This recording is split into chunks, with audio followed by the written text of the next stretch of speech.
All right, everybody, ladies and gentlemen, boys and girls, nerds, nerdettes, and gamers of all ages, this is your man, BlazingAceNelson, and after everything that's been going on with the various debate streams and stuff that have been going on Gamergate, I figure, you know, tonight would be a good chance to just talk about something else a little bit more lighthearted. So, let's just take a few minutes to try and at the very least see who else wants to actually join me on the Google Hangout. If you do want to join me, please hit me up on Twitter at DangerCombo2012. Give me your give me your Google Plus screen name so that way I can add you to the Hangout and we can get this thing started. With that stated,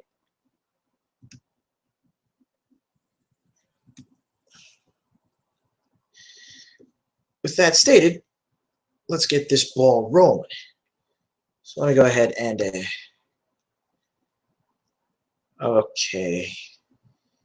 Looks like everything's good. So again, all that's left now is just seeing who else wants to join the party.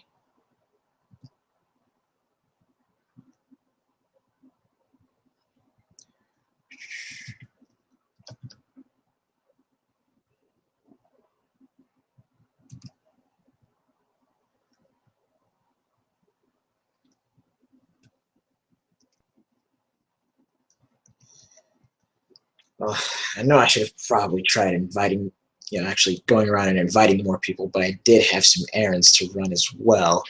So, actually, let me go about it that way.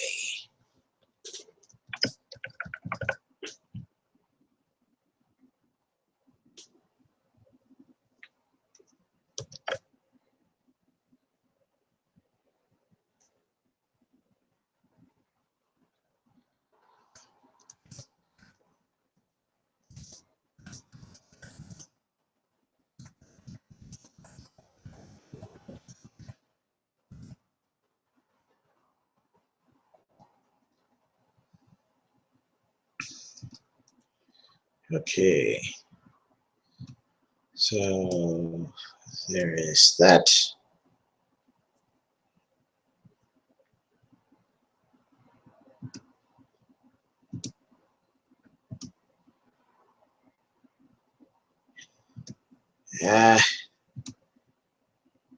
Let's get rid of that.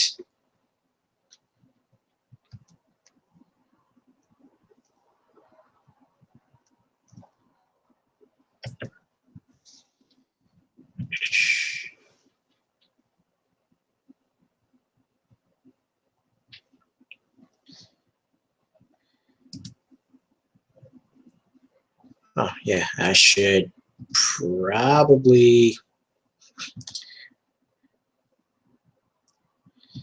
I don't know,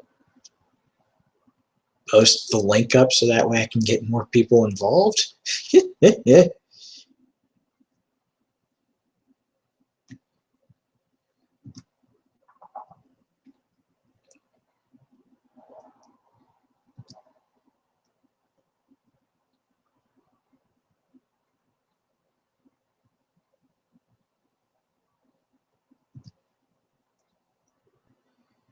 Crap.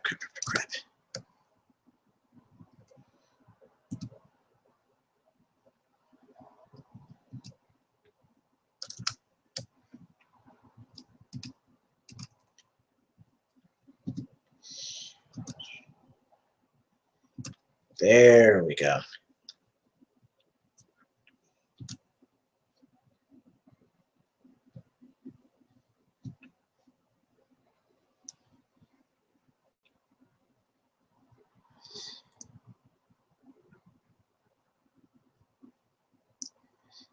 Anyway, let's go ahead and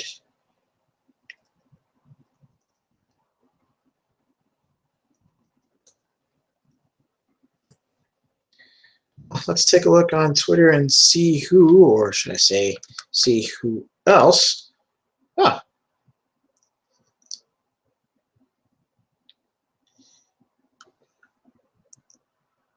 Man, I am very much a Google Hangouts noob.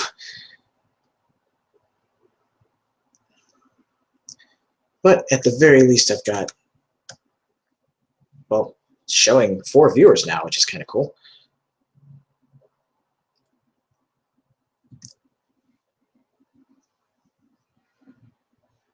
But that is enough about that.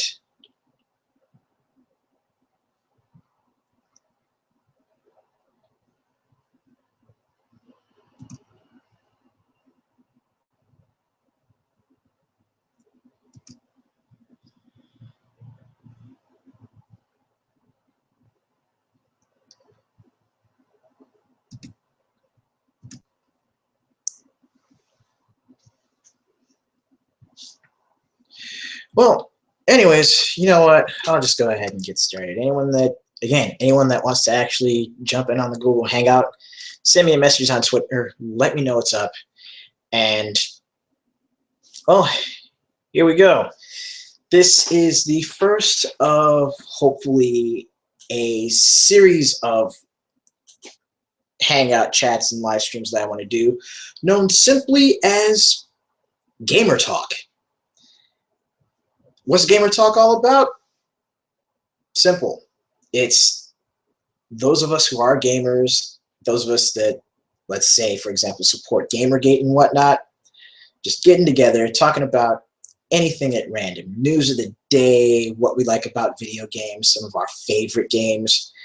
And what I initially wanted to do was follow up on a conversation that I was involved in on Twitter with the guy who runs the Not Your Shield Twitter, at Not Your Shield. Excuse me. And that conversation was basically,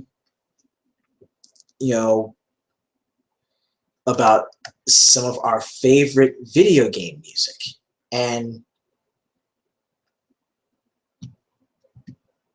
not just that, but really how it affects us, how you feel it affects the games that we're actually playing, or that we're actually, even if we're just watching someone play it.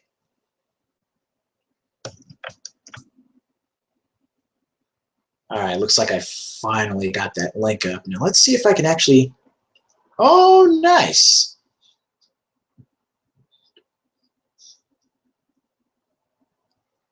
Huh, I already got 1 like, that's cool.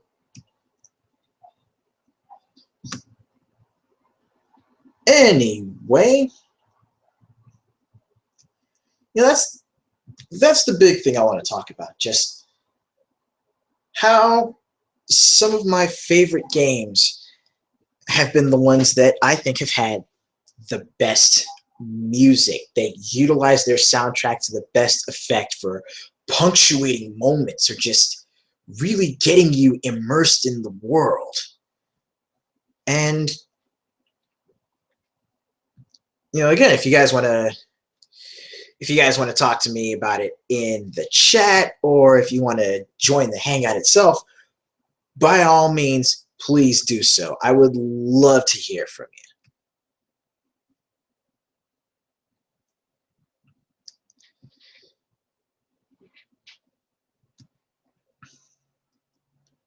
Oh, nothing in the chat yet.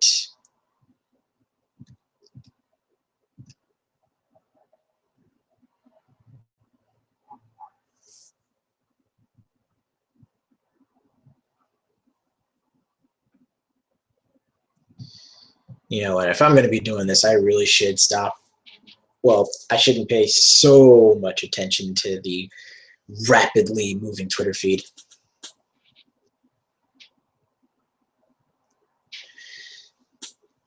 Yeah, Metal Gear Solid 3 and Snake Eater, I have to agree with you on that. Metal Gear Solid 3 was really good. I'm honestly not the biggest fan of Metal Gear Solid. I mean, I've played Solid 1, Solid 2, a little bit of Snake Eater, and a little bit of 4, but it just wasn't necessarily my cup of tea. I mean, you could see just from the videos and stuff for games that I have on the channel. I'm more of a, I'm more of the fighting game, JRPG, hack and slash kind of guy, which is why freaking, which is why I feel that Metal Gear Rising is probably one of the best action games, if not one of the best games to date. And if we're going by just defining a game as being, something that's fun, something that's immersive, something that can just, take you away from reality a little bit and just transport you someplace else to fill the shoes of, to fill the shoes of a hero or of a main protagonist in any of these stories, Metal Gear Rising basically knocks it out of the park.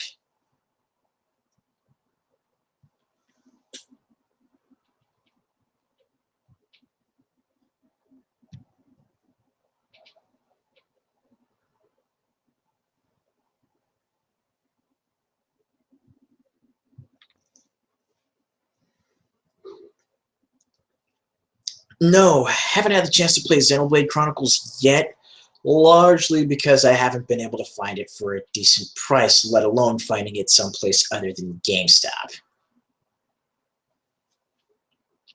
Oh, oh my goodness. Please, please, please. If you're a fan of action games, please check out Metal Gear Rising. You can find it. Hell, if you decide to look for it at GameStop, you should be able to find it relatively cheap. And one of the best things about it is that all of the DLC for it, all of the VR missions, the extra stories, the extra scenarios and characters, you can download all that stuff for free.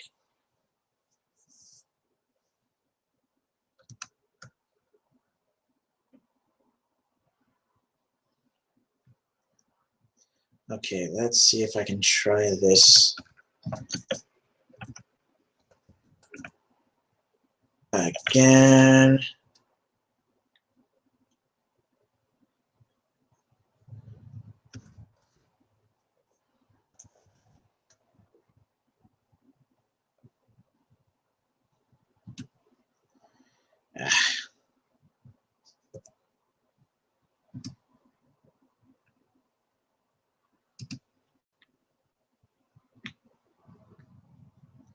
But yeah, like I said, for anyone that's tuning into this right now that actually wants to join the Google Hangout and actually, get on the mic and talk with me about all this stuff, please, please, I would love to have you.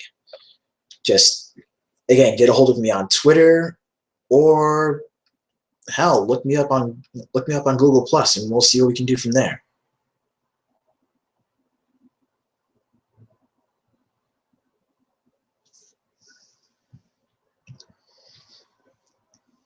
Ooh. Excuse me. Yeah, it's kind of late here. I mean, it's only like 6:17 in the evening, but it's been a pretty long day between.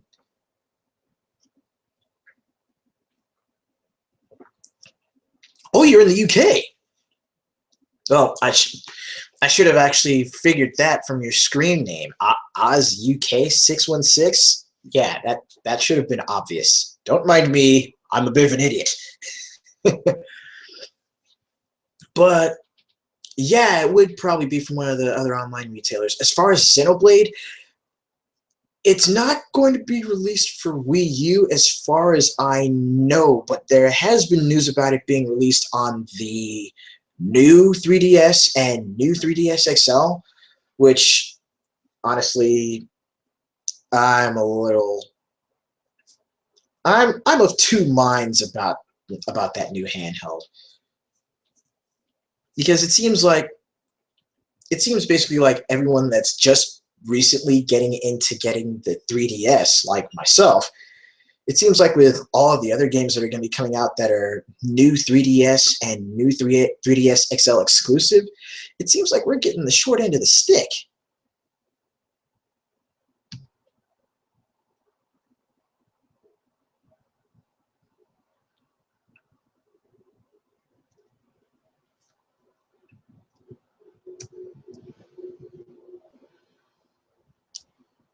Okay, let's go ahead and Open up that hashtag in a new tab.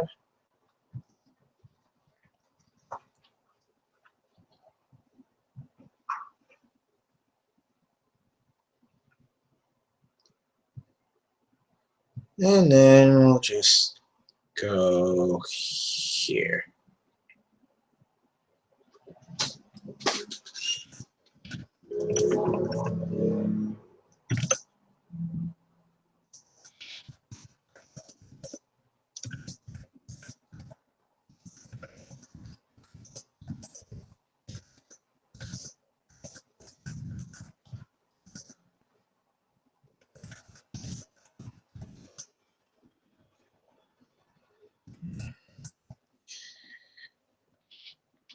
Let's go back to the chat and see what's up.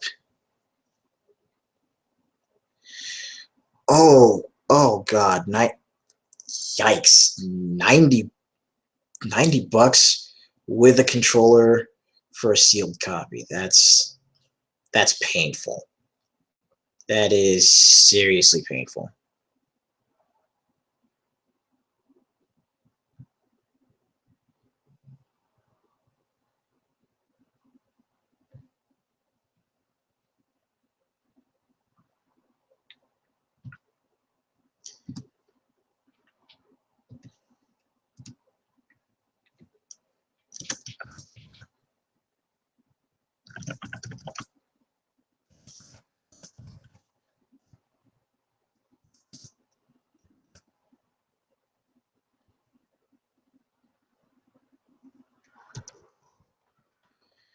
Right. Well, I think that's enough.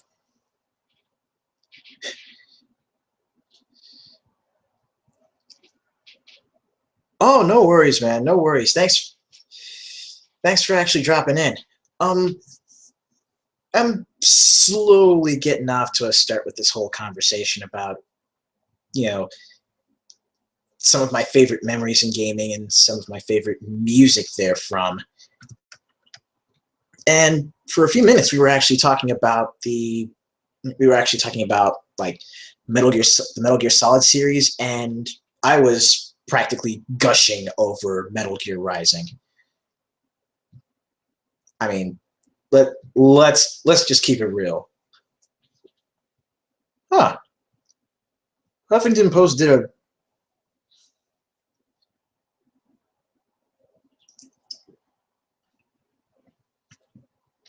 Huffington Post did a rebuttal to Cracked?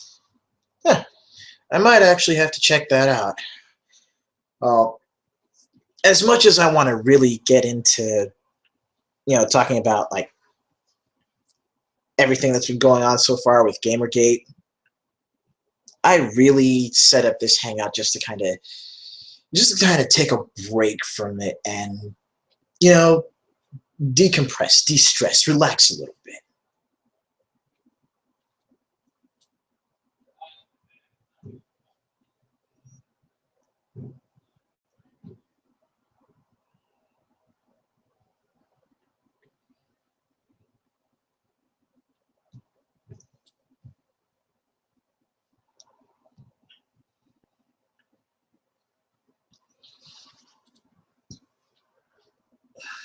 So yeah, as far as that goes, I didn't read the Huffington Post article. I will more than likely wind up checking it out tomorrow.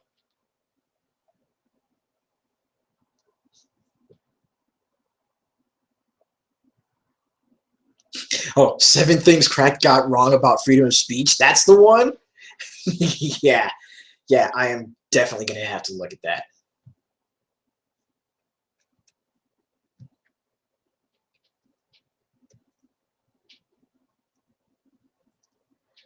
But anyway, back to the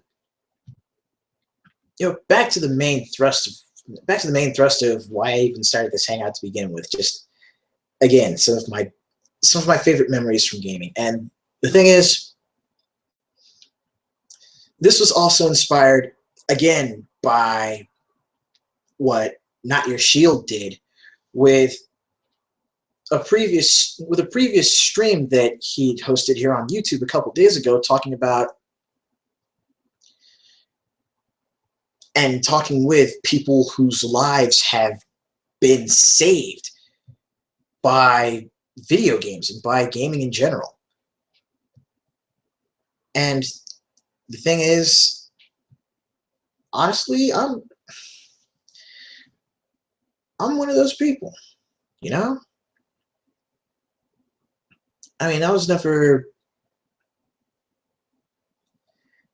ever since I was a little kid, we're talking like 5, 6 years old, I'd always been interested in, I'd been interested in video games since the first time I picked up a controller. And over the course of my life, I had been ostracized. I had been bullied because of my interest, because of my hobby. But the few friends that I do have that have stuck with me, for some over the past decade, some for almost double that, I've made those friends through our shared interest in video games. I mean,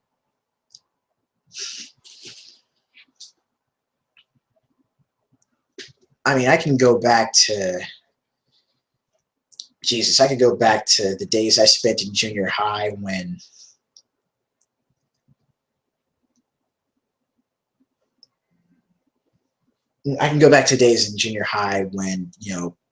the new arcade opened up right across the street from our school, and me and like 2 or 3 of my closest friends, we spent hours there.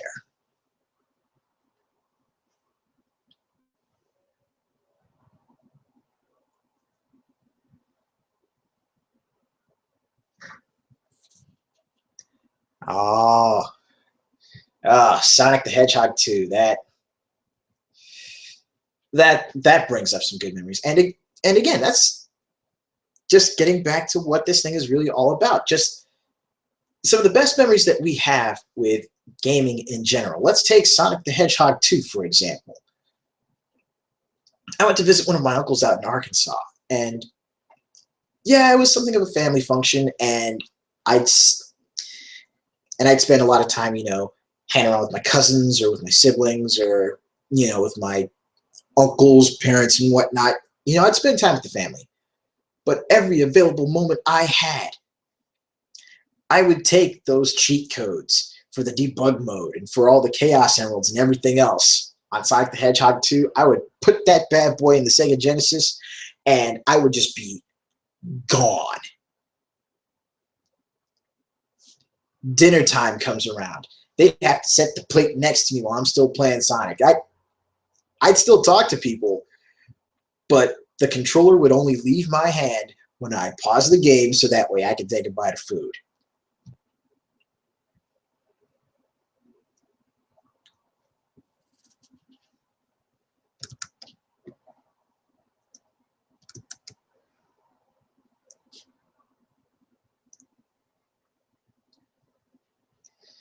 Yep. Yeah, I had a few other friends in high school who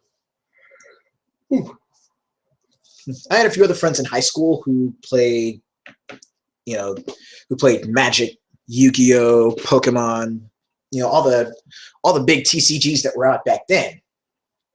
And I'd try to get into it, but other than that, I was all about the video games. If a controller was involved, I'm on it.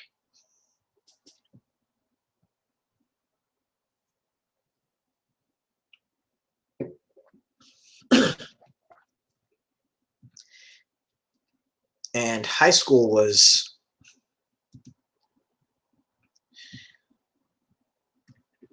well, I suppose I could say that high school was a big turning point for me as far as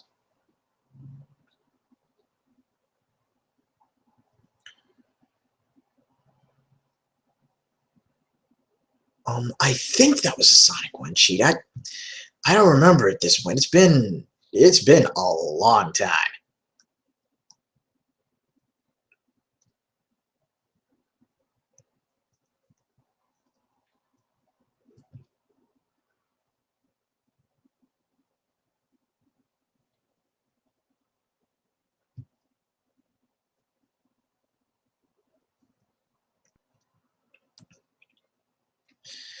But I mean, even with as much as I loved gaming, this one tweet that I'm looking at right now in my Twitter feed pretty much says it all. It pretty much sums up how I eventually came to feel about gaming itself. Gaming taught us that age, race, or gender does not matter. Everyone can be a hero.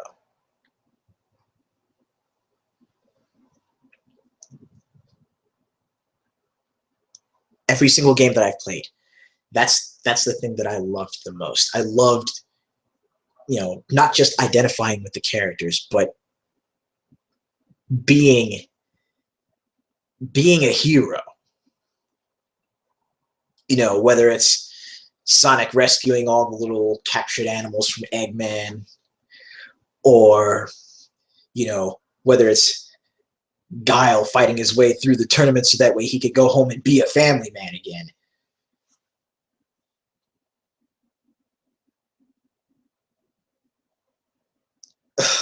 Oh, man.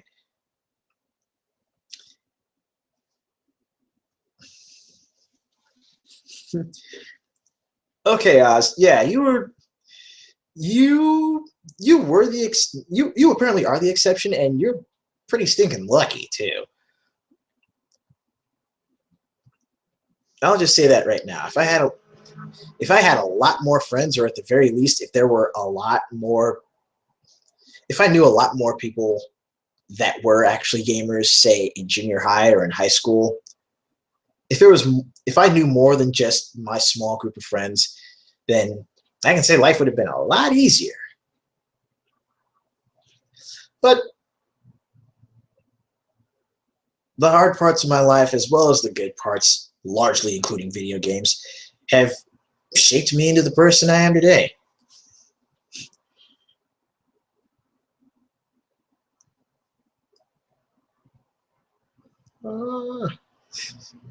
Yeah, I really need to start inviting more people, or I would like to start inviting more people, but at this point, I have no earthly clue who else wants to join, or who else is able to join at this point, since this is kind of a off the cuff, last minute sort of thing.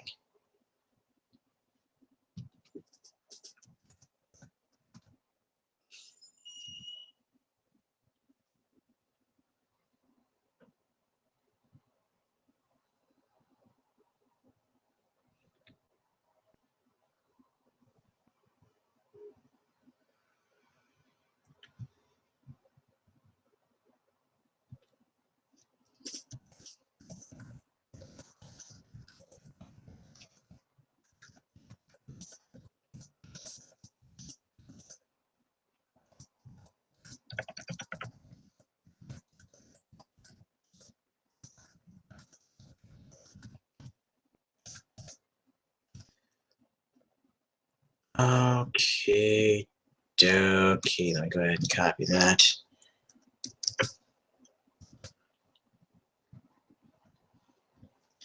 Yeah, I'm trying to spam the link.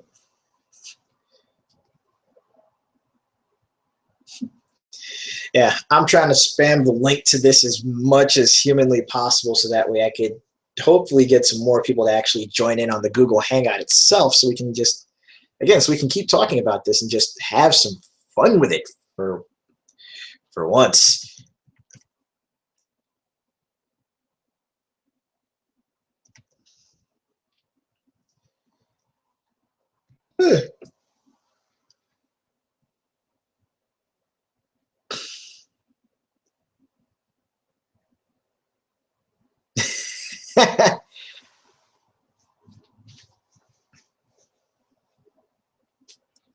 Yeah, see, it honestly seemed to me like when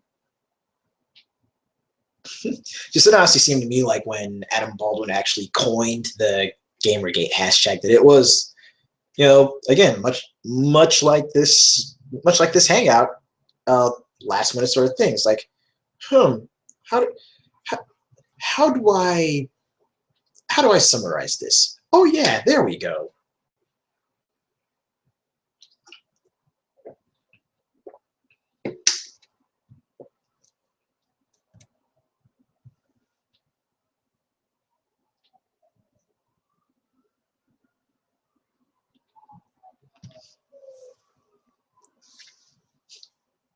Oh, do they not realize how much we like to grind? Man, you were talking to a guy who put in at least 200 hours worth of gameplay per save file on freaking Star Ocean, the last, well, on Star Ocean, The Last Hope, and Star Ocean Till the End of Time. I also put in triple digits in terms of hours on pretty much every single Dynasty Warriors game I've played. So yeah, the grind comes naturally for those of my ilk.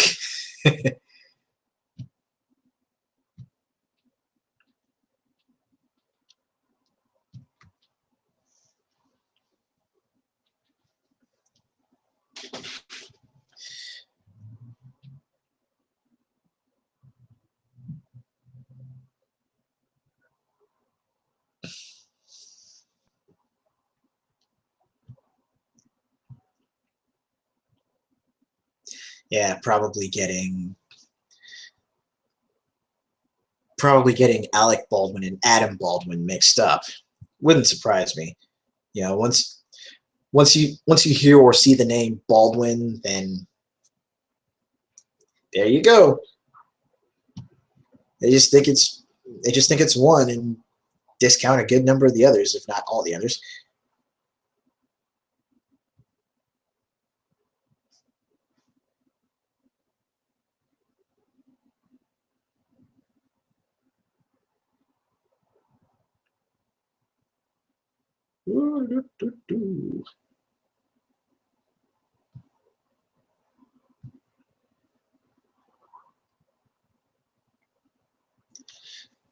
Oh, you're playing Hyrule Warriors right now, Oz?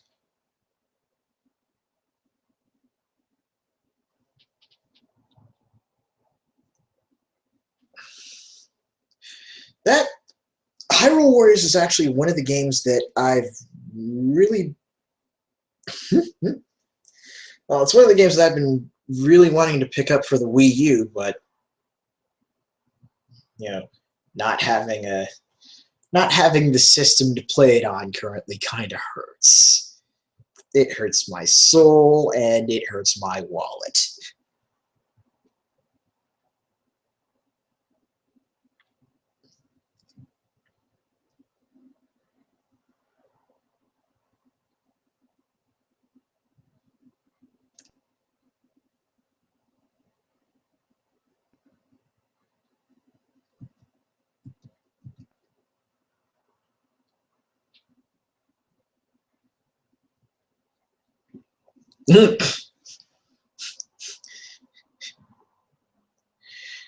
Really, I think after everything that happened with MSNBC, I think Alec Baldwin is just trying to do what he can to stay out of the public eye.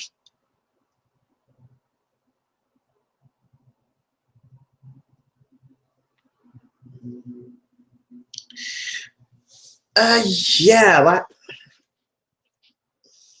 I think the big thing about Star Ocean: The Last Hope, The Last Hope for me is that it really felt like, as a prequel to the other games, it was serviceable as far as telling the story and setting up the universe. The characters I weren't too big on. I mean, I I could dig Edge and Raimi, and Bacchus was probably my favorite character on the cast. Just period. End of story. But the actual first Star Ocean game that I had the chance to play was Star Ocean: The Second Story on the PS1.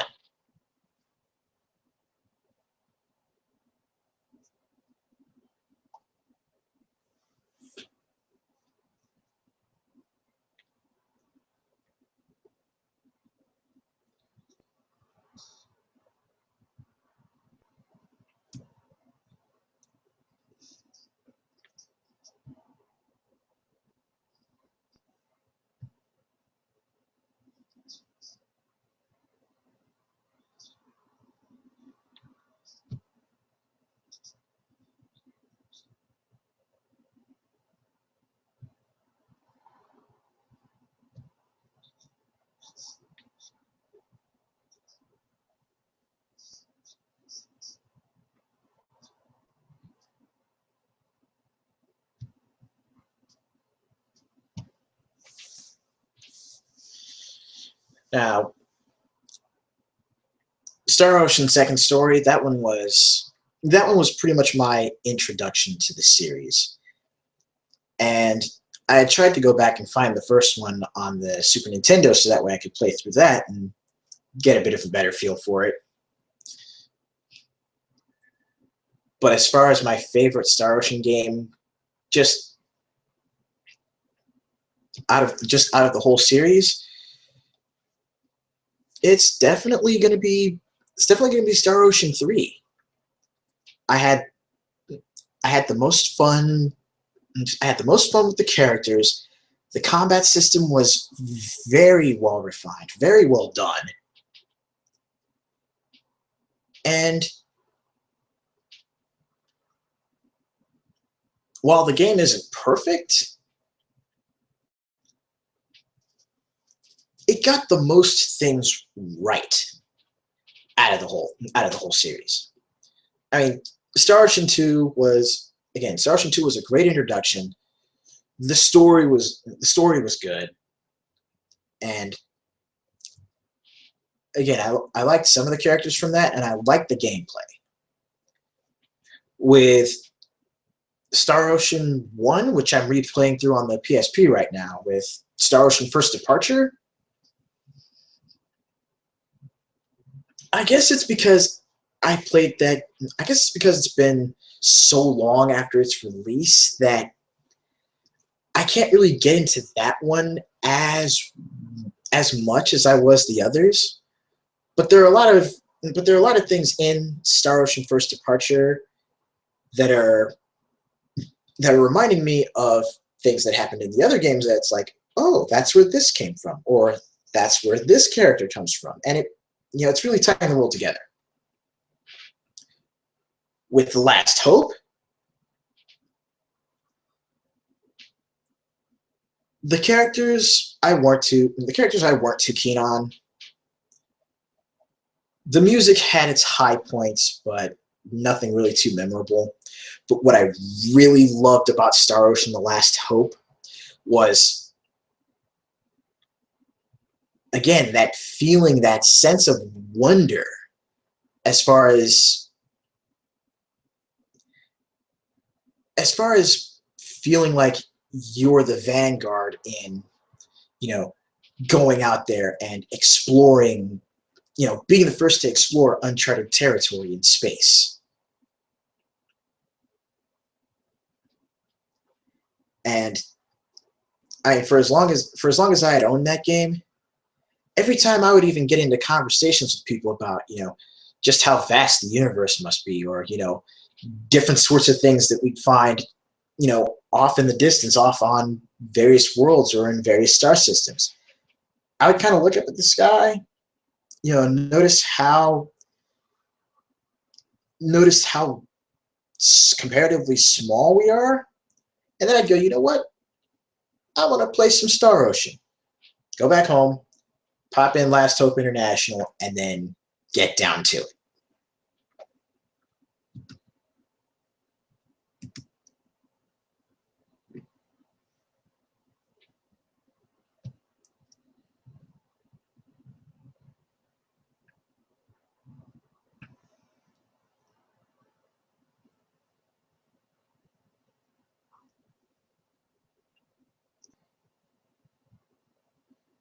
All right.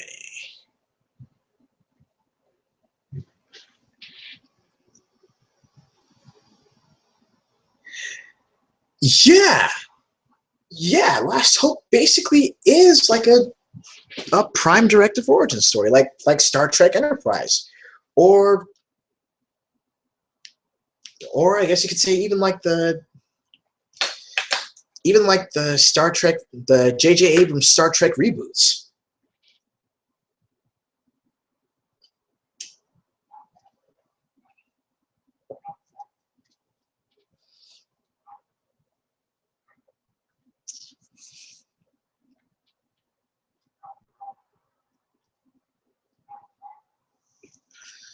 But for everyone who's watching it, who actually has access to the chat right now, just go ahead, lay it on me. Tell me about some of the games where tell me about some of the games where the music has really, has really struck a chord with you, has cemented some sort of entrenched memory that just every time you even think about a game, every time you even think about a game, that's the song that comes up. Or every time you hear even like the first couple of bars to that song, you find yourself humming it, and it just Star Trek with lens flare, and it just practically transports you back to the world and setting that game is in.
Ooh.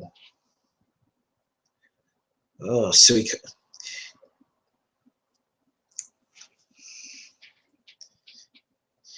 I wish I could say that I had played the Suikoden games as in depth as as in depth as some of the others, but I am definitely with you on the music. And Resident Evil 2 Scenario B end theme. I'll have to look that one up.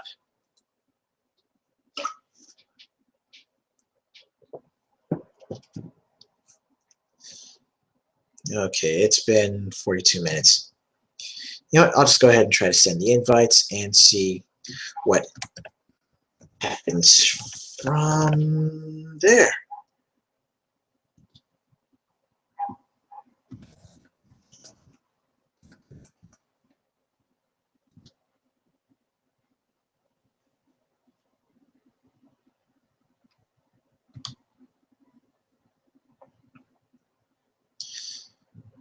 Okay, invites posted. Hopefully I actually sent them to the right people.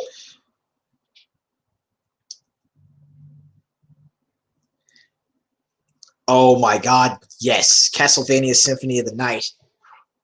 Oh, that takes me back.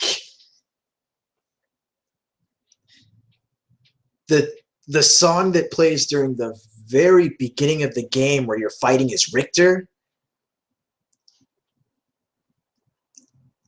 just the way that guitar hits right at the beginning, and everything just seems to get just it feels like the air around you is just charged. You know that something big is going down the pike.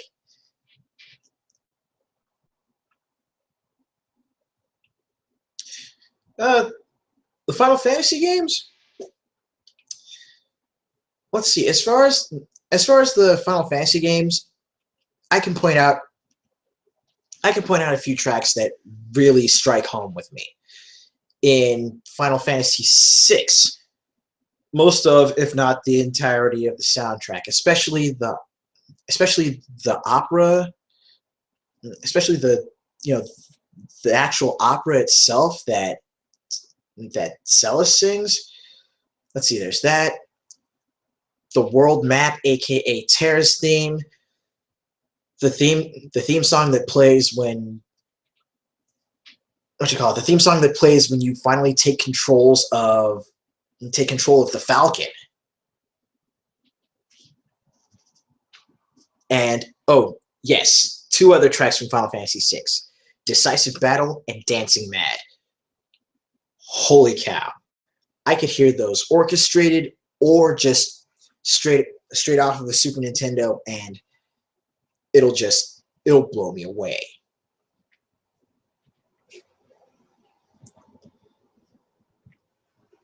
With FF7, definitely, let's see, Those Who Fight Further, One Winged Angel, Genova.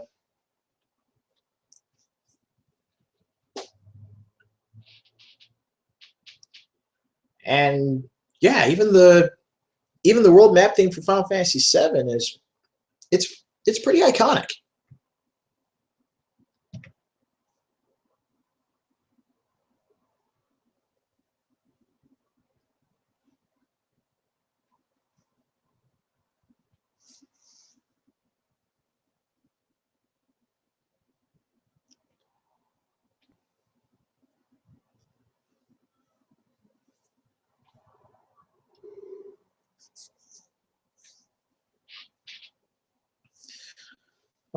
If you want to go with some of the more recent, or at the very least, like PS2 and PS3 era Final Fantasies, then I would say that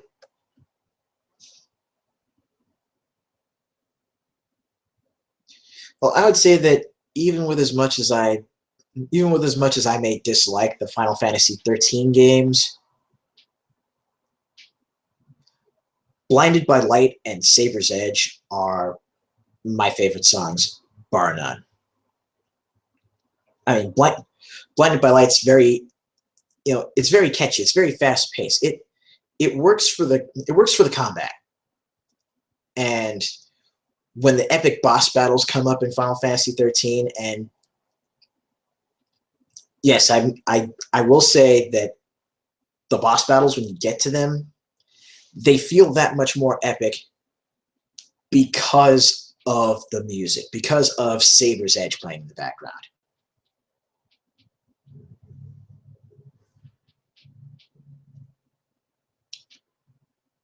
Yeah. Oh, yeah. Prelicid?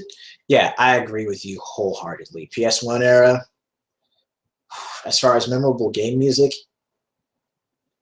holy cow.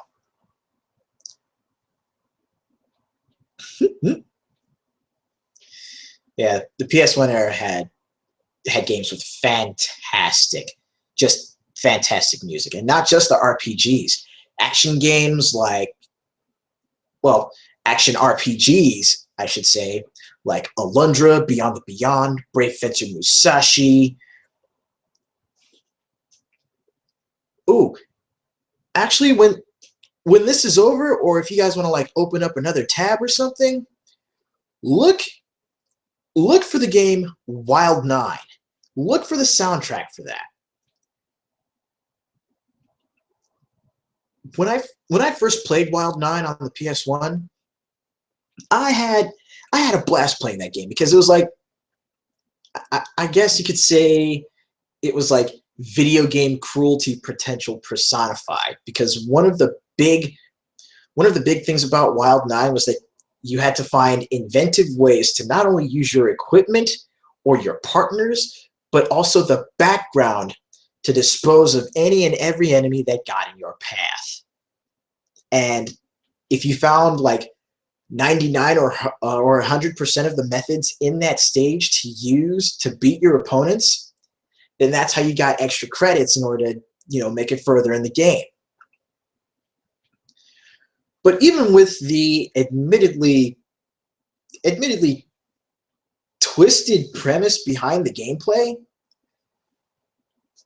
the music was absolutely stellar. And for those of you that are actually like really into game music, especially orchestrated music, the guy who's pretty much behind the video games live concerts, Tommy Tallarico, he's the guy that's responsible for the Wild 9 soundtrack.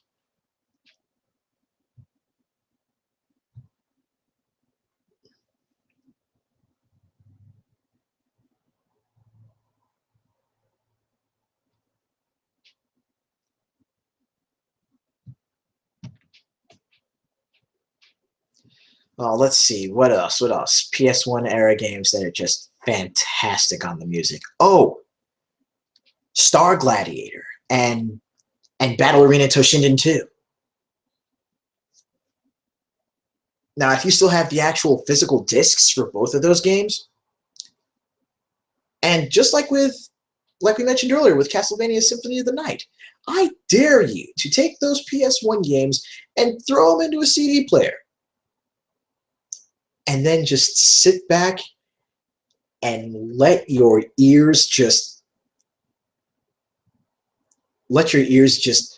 immerse themselves in the joy of actually being able to just listen to the music, not have to worry so much about playing the game itself, because it's like when you're listening to those, it's like you're mentally playing the game. It's like you're mentally going through it without actually having the controller in your hand.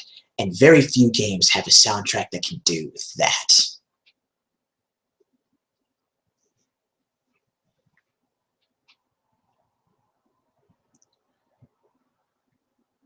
Huh.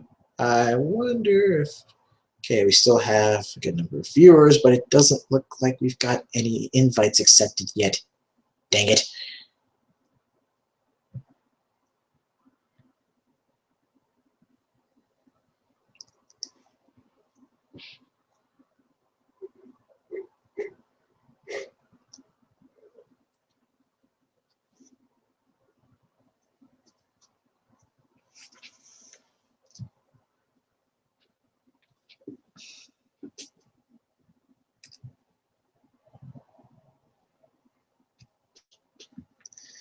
Man, it's already been almost an hour, and it's still just me in here. Well, in the Google Hangout. I mean, we got folks in the chat, but the fact that it's just me on the mic, it feels kind of lonely.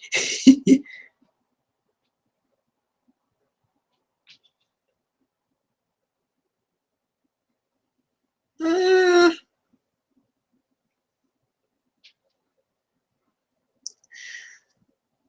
I think I can see. I think I see what you mean, Warmblade. Yeah, that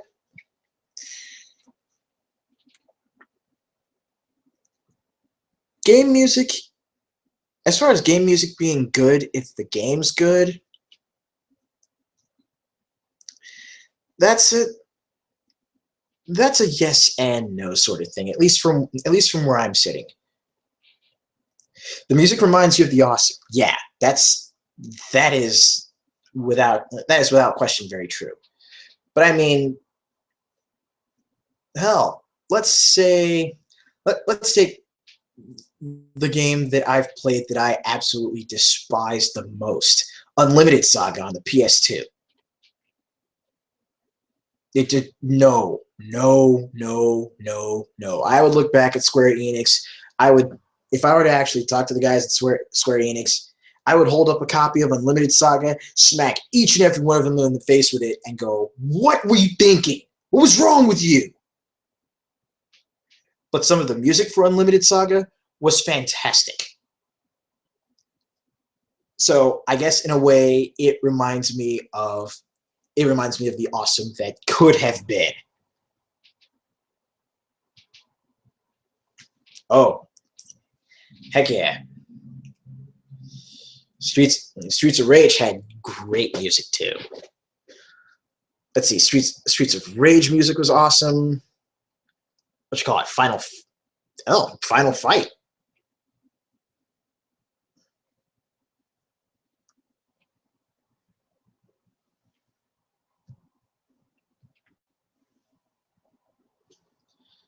Oh, let's see.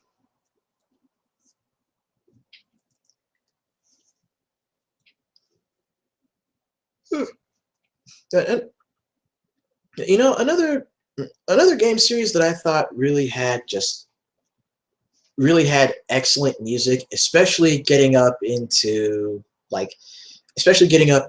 some of the later sequels in the series. I thought, I thought and still do think that the Dynasty Warriors series has, I would argue,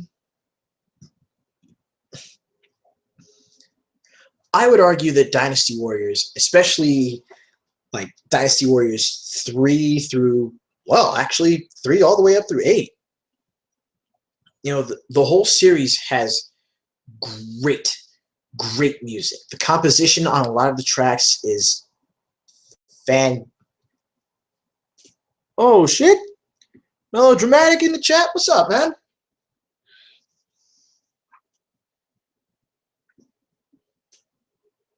But where was I before I got sidetracked? Oh, yeah. Oh, nice. Thanks for the sub. But yeah, just talking about, Dynasty Warriors. The Dynasty Warriors games, I feel, really made their own genre of music. I mean, on an academic level, you could call it, a sort of traditional Chinese and, hard rock fusion. But then when you try to actually describe it as that, it'd be a lot easier for people to get the hint and you just say, oh, it's Dynasty Warriors music. And then you think, huh, okay, I get that. And for a pretty fast-paced action game like Dynasty Warriors, having that kind of music just fits.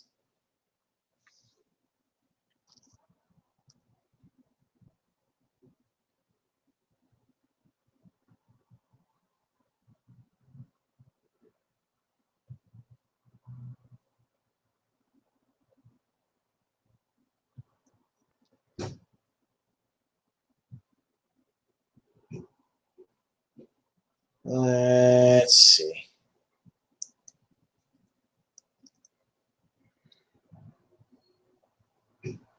Whew. Yeah, I think I'm going to go ahead and just sign out and drop Twitter for right now.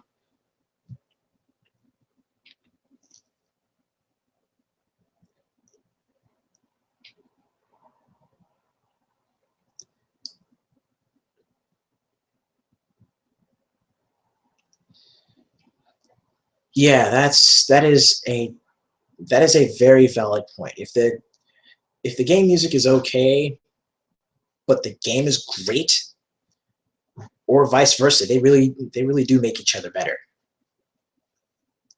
Like, for example,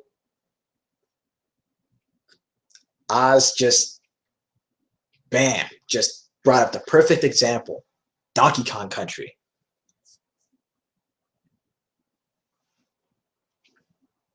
Now I know full well that I'm not the only one who has just some of my fondest non-square soft memories of the Super Nintendo have involved, well, not just Donkey Kong Country, but have involved Rare in general. Donkey Kong Country 1 and 2, and especially Killer Instinct.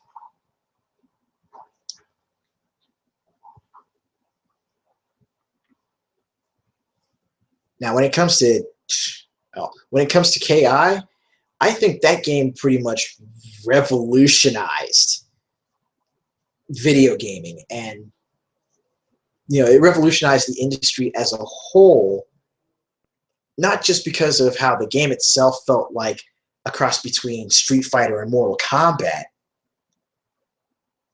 but even how, when it was distributed, when it was marketed for the Super NES, it had the box with full gore on it, the black cartridge, and the Killer Cut CD. Damn, were they on to something with the Killer Cut CD.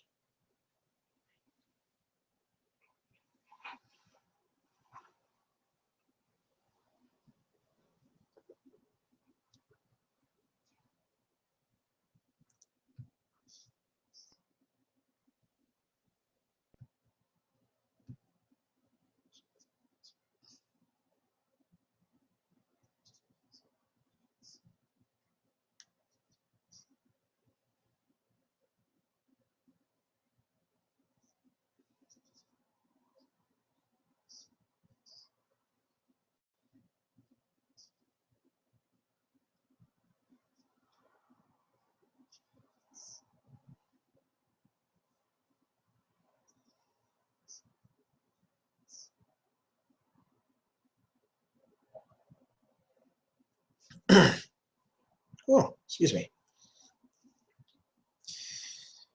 All right. I've already been at this for an hour or so, and it it looks like I might not be able to get anyone else in on the Hangout, so I might probably try it again later, if nothing else. But I mean, if you guys are, if you guys are still up and if you guys are still up for talking about it and just going back and forth, then by all means, I'll stick around for at least a little bit longer. But tomorrow, I definitely intend on trying this again.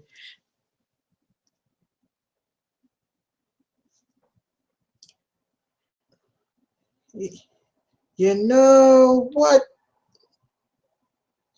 Let me take a peek. Let's see what I can do. Let's see. Invites, invites, invites, invites. Where did I find it? Where was it? Ah, here we go. Invite people.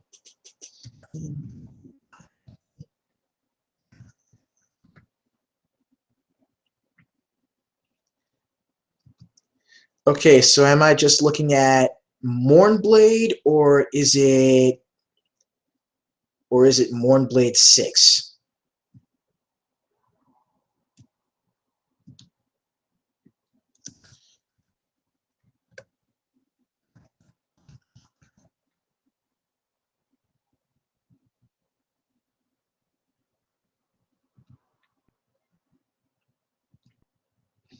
Because yeah, I mean, I don't mind inviting people. I don't mind inviting people right now.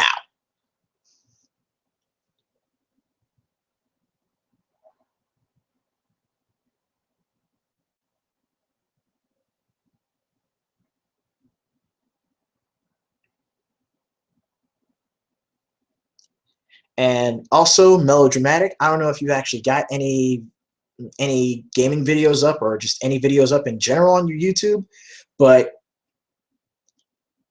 I think I am now your official first subscriber as well. Huh, well then, let's go back and find out.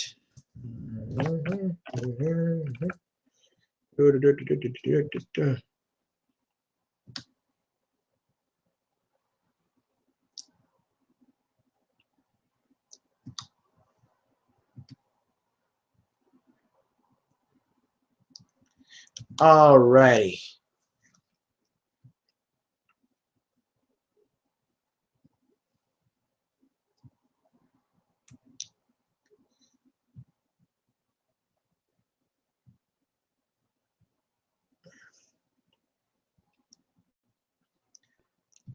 Okay, Mornblade, go ahead and check your Google Plus to see if you got an invite from me. If so, great. If not, I may have just made myself look like a complete ass sending an invite to some random stranger.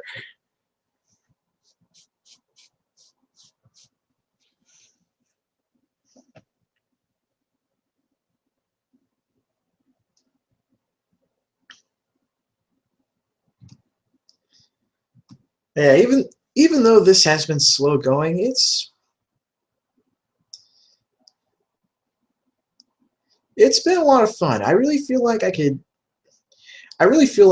do more with this, once I get down to actually, taking more time to invite people and check people's schedules to make sure that I've got like a good listing of guests to actually try this again.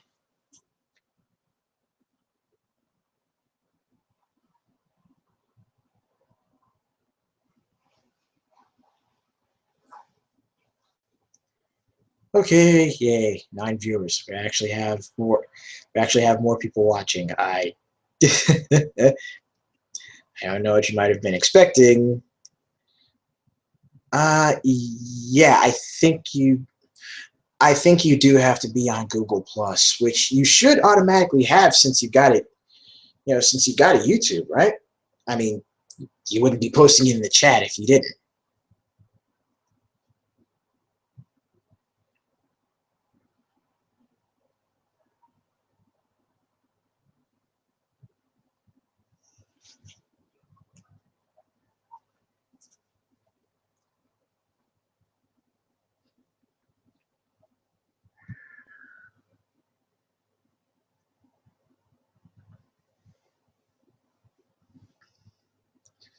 let's see. Yeah, I guess I could at least go back onto Facebook because I posted about this in the Gamergate Not Your Shield group.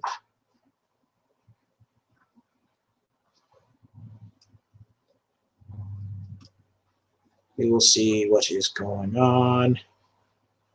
From the look of it, not a damn thing.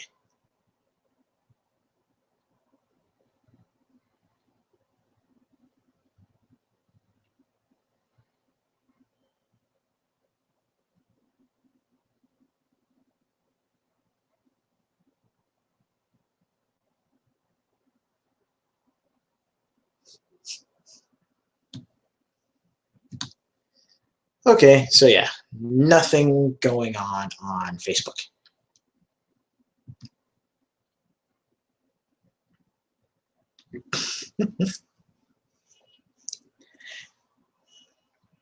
Hey, don't worry about it, Mello. Take whatever time you need. In fact, it's been, Jesus, I'm afraid to even check and see how long it's been since the last video I put up, let alone the last gaming video or the last review I even posted. But I mean, everyone's got lives. There's a lot that's been going on. Not all of us can actually keep at this consistently, like daily or weekly.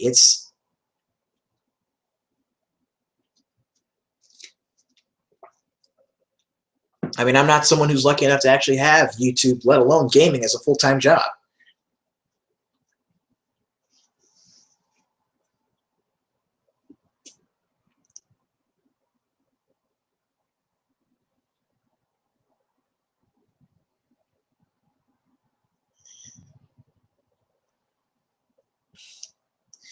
Yeah, no.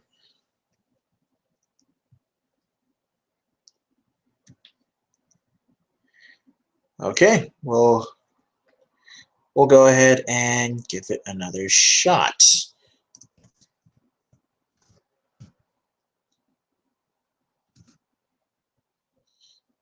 Let's go ahead and... Yes, I saw the Tyrone video. I cannot tell you how many times I've retweeted it. I absolutely, I love it. I love it because what he said in that video. Yes, I know, someone paid. I know someone paid for him to actually do it, but a lot of what Gamergate is about is stuff that Tyrone himself is actually really passionate about, as far as transparency and journalism, as far as gamers actually being respected.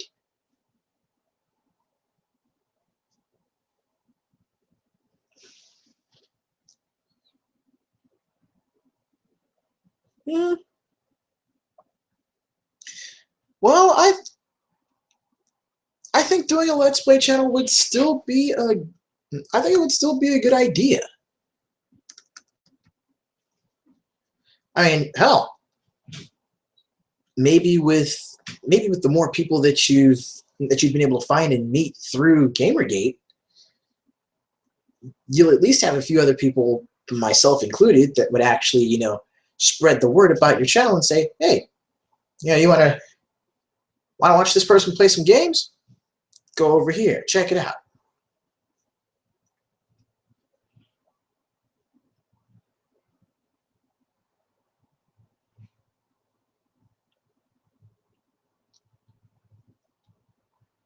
All right, Mornblade, I did send you that invite,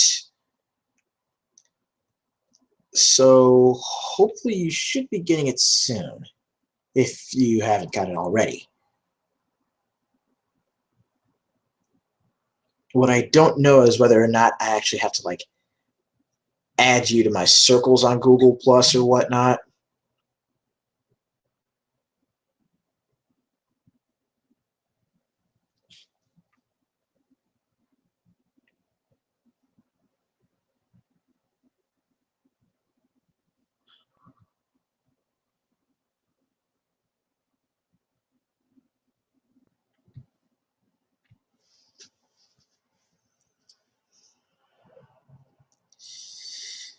Yeah,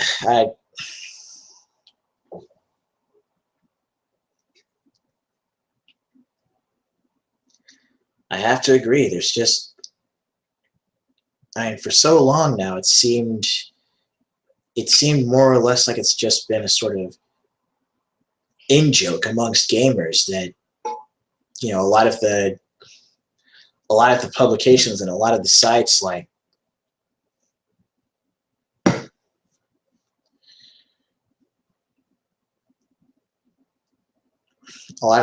say IGN and Kotaku. It seemed like it seemed more or less like just an in joke that these guys weren't necessarily the greatest,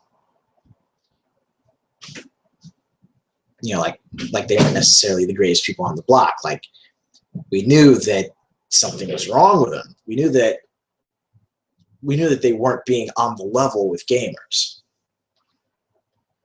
But then seeing all this come up and just the blatant condescension, the blatant the blatant mocking and disrespect towards gamers, not just from the media, but from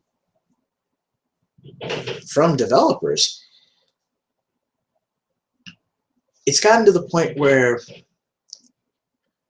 we've gotten angry about it because we care so much about the industry, because we want to see it change. We want to see it get better, not just for us, but for them as well. And now we're just at that point where it's like, you know what? It's time to call them on their bullshit, and then if they still refuse to listen, then to just walk away. Wash your hands if you're done with it.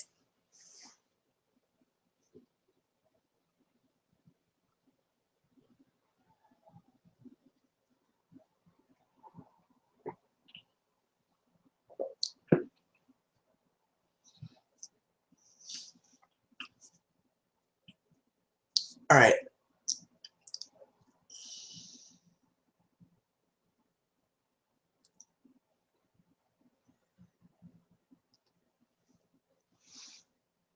Well, there's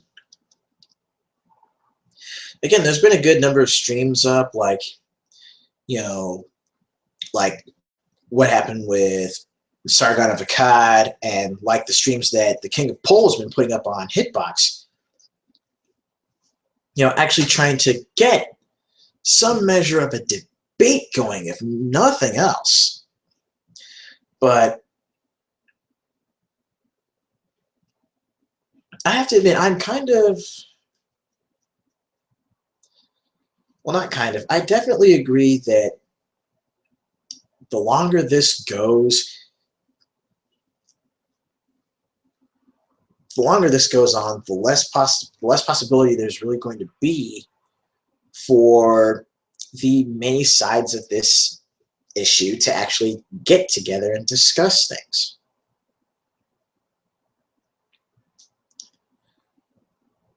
But I mean, when you've got people comparing gamers to negative, when you've got people negatively comparing gamers to ISIS, negatively comparing gamers to the sort of clientele that purchases chemical weapons,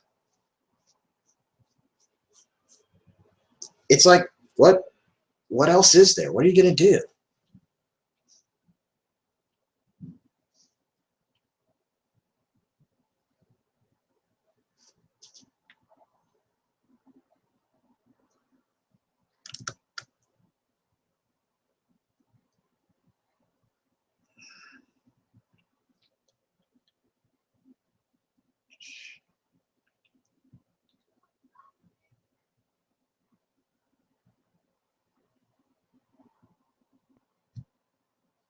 Well, anyway, on my screen, it looks like the stream is starting to hold up a little bit. So I think I'm going to go ahead and end the broadcast here, at least for now. So thanks a lot for sticking with me, you guys. Thanks for, you know, for those of you that are actually in the chat that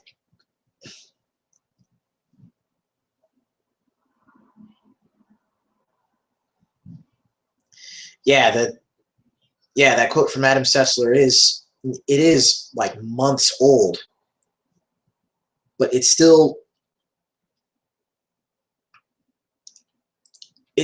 something that can be pointed to as at least a hint of what a good number of game journalists apparently seem to think about gamers as a whole.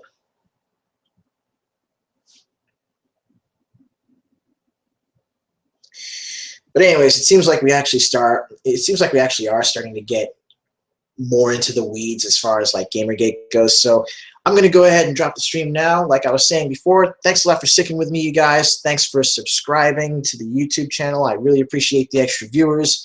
Thanks for following me on Twitter. I'm looking forward to talking with you guys that much more. And tomorrow I am planning on coming back with another Gamer Talk live stream. And this time, if it all works out, then I'm going to have a very, very special guest on with me. If you follow my channel, if you follow my channel, then you have definitely, well, no, not if you follow my channel, but if you at the very least check out the other channels that I'm subscribed to, then you'll know who I'm talking about when I mention the name Event Status. That's right.